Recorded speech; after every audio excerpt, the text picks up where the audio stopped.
Hi everyone, this is again a continuation of the practice placement into Math 1431, and this is 11 through 15. These are some trig problems. So basically they say suppose this triangle ABC has, C is, not these are degrees, 90 degrees, let me put a little dot there. Okay, so basically I'm going to draw the triangle. You can draw it any way you want. You know I can't draw, but anyway, so this is C, and I'll call this A, and this B. So they're saying AB is 4, and AC is 3. So, and this is the 90 degrees right here. So we have to find sine of A, which is opposite over hypotenuse.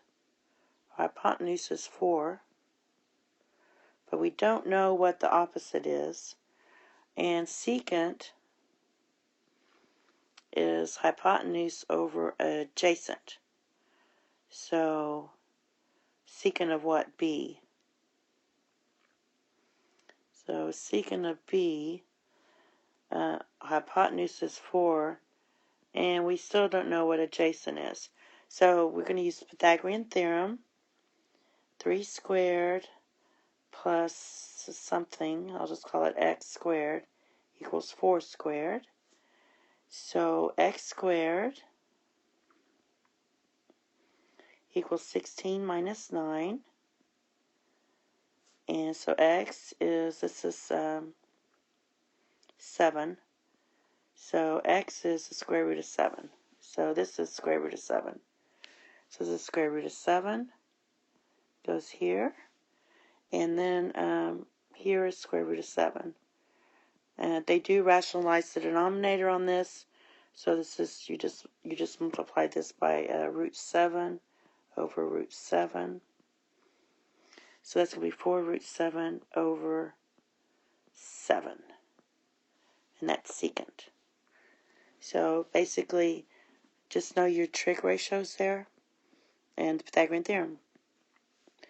Now this one, again, these are in degrees here, and I can't put it on the iPad here, so this is in degrees. All this tells you here is what quadrant we're in. So this quadrant is going to be quadrant 2. If you know the quadrant, then you know everything else. So we're in quadrant 2. We know that x is negative and y is positive. All right? We also know that, and this is where you're going to use your x, y, and r. X, y, and r. Pythagorean theorem being then x squared plus y squared equals r squared. It's a circle formula, basically. So we know that sine of x is 6 over 11, which is your y over r. We need to know cosine of x. And I really don't like this x part. I'd rather change that to theta. But anyway, cosine of x, I hate that. So anyway, is x over r. And tan of x is actually y over x. So what we're missing here is the x.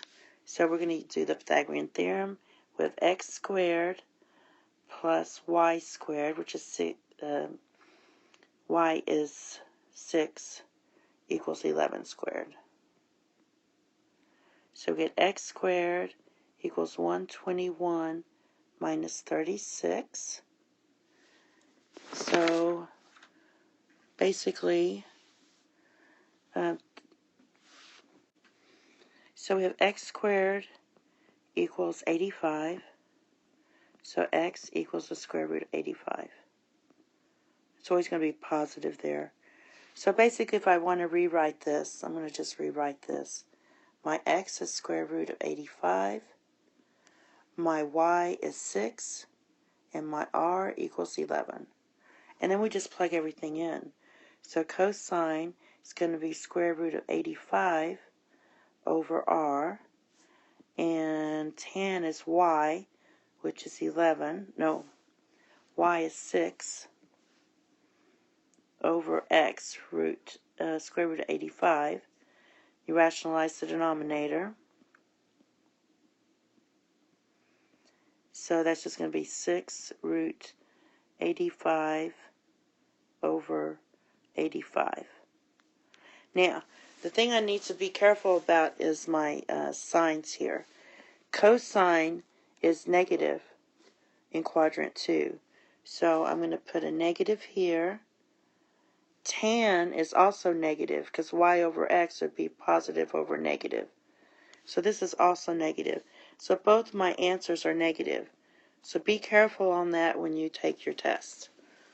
Okay, the next one is kind of the same thing. Again, these are in degrees, which is nice. They didn't give it to you in radians. That makes it easier. And all this tells me is that we're in quadrant 4. And I think I wrote this down wrong. This should have been, sorry. This right here should have been 270. So still, that just means we're in quadrant 4. And that's all you really need to know. And you need to know your signs in quadrant 4. We know in quadrant 4 that x is positive and y is negative. So we have tan. I'm going to go ahead and change this to theta. Well, because okay, so tan, I'm going to change this to theta. I use x. So it's negative 4 over 1. And we know tan is y over x. We have to find secant of theta. I'm just changing this to theta. They don't do that, but it just bothers me. All right. Secant is going to be 1 over cosine, which is 1 over x over r, which is just r over x. And we need cosecant of theta, which is just r over y. So all we need to know is our x, y, and r. So my x is, I'm going to write this in fraction form. So my x is 1. My y is negative 4, which makes sense. X is positive, y is negative. And all I have to do is find r. And then fill all this in. So r is going to be 1 squared plus negative 4 squared. And r is always positive. It's r squared. So we get 17 equals r squared. So r is the square root of 17. And just fill it in. So secant is the square root of 17 over 1. It's going to be positive because secant is positive in quadrant 4. And y is negative. So this should be negative. Y is what? Negative 4. Well, we already have it. It's negative, so negative 4. Well, r is what? Root 17 over negative 4, which is just negative root 17 over 4. Okay, the next one says which of the following lines is the asymptote of the graph of y equals negative 10 secant of 3x. So basically, what I'm going to graph is cosine. You just graph the reciprocal of that. Hopefully, y'all remember this. 3x. Oops. I'm getting too close over here. So basically, this is y. I'm going to graph y equals negative 10 cosine of 3x. And I'll explain that in a minute. So basically, I'm just going to kind of sketch cosine. I'll bring it down here and call this negative 10. And I'll bring it up here and call this 10.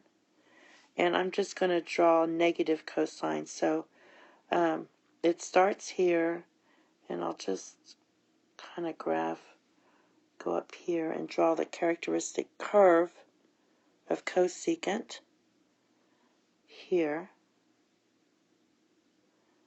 All right. And then you know it continues on, but we're just going to look at this. Now, we have to deal with this 3x. That has to do with your period.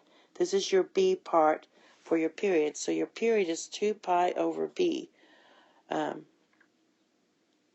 equals your period, or 360 over b. So this is 2 pi over 3, and they leave the answers in radians, so and that's your period. So that makes, we're starting at 0 and we're ending here at 2 pi over 3. And from here I'm taking midpoints. The midpoint between 0 and 2 pi over 3 is just pi over 3. Now the midpoint here is going to be half of this, so this is just pi over 6. And this one, this midpoint, what I'm going to do is add these two. It's taking the average. I'm going to add those and divide by 2. So this is just going to be pi on top, so you get pi over 2. So this is pi over 2. Now this is where your asymptotes occur. Your asymptotes occur at the zeros of cosine. If you recall, and I didn't draw this perfectly, but if you recall, secant is just where it goes up in here, right? So this is your asymptotes. And that's why I drew cosine, because secant is 1 over cosine. So this is where cosine is 0, where x is 0. And that's what generates the asymptotes. So for the multiple choice portion, my asymptote is x equals pi over 2. So you need to review your graphing because you probably won't get this one. All right? And here's a word problem. And I'm just going to draw it. A wire is attached. And I always draw it this way. So this is the wire right here. Here's your wire. And there's your 90 degrees. And here's your 77 degrees. And the tower, this is your tower here. That's 140 degrees. So I need to know how long is this. So what I'm going to use is, I have the 77 degrees. And so I'm going to use opposite over hypotenuse. So I'm using sine of 77 equals opposite over hypotenuse. Then I'm just going to cross multiply, and I get x equals, this is feet actually, feet, equals feet, 140 feet over sine of 77 degrees. And that's all of this one. Okay, I should have added another one because it's trig as well, but I'll put this in the next video. Thank you, and have a nice day. Bye-bye.